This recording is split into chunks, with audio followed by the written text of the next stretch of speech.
If you're new to creating floral designs, it can be a little bit intimidating, but I want to show you just how easy it can be.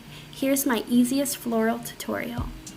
So first apply 2 coats of your base color and then cure, and now I'm going back with a thin layer of tacky top, applying it to the whole nail and not curing.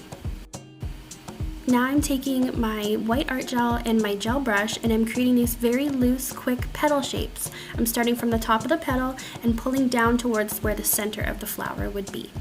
On this nail, I decided to do 2 large flowers, but it's up to you. I often suggest usually doing it in odd numbers, but for some reason I really liked how these 2 large ones looked. Now we're going in and we're going to fill in some of that empty space, and all I'm doing is using the existing product on the brush, and I'm just using kind of the side of it to create these really loose leaf shapes.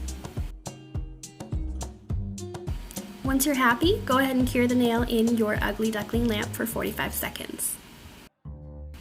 Now I'm taking my favorite Detailer 2 brush, and I'm just adding some fine details to those petals, kind of defining one side and then also adding a stem if needed. I'm really focusing on trying to use mostly just the point of the brush, and this will keep the lines really soft and delicate.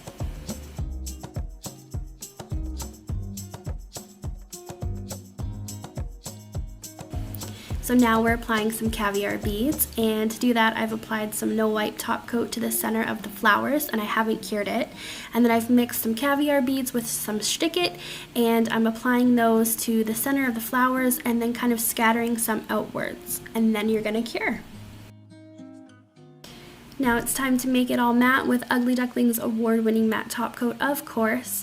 I'm applying matte to the entire nail and then also those scattered caviar beads, and we're going to pop it in the lamp for a 45-second cure.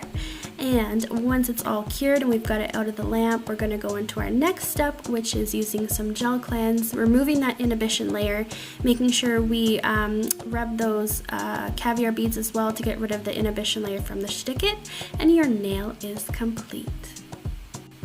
I hope you guys liked this tutorial, and if you recreate this simple floral design, please be sure to tag me on Instagram, give this video a thumbs up, and share it with all your nail tech friends. Until next time, bye!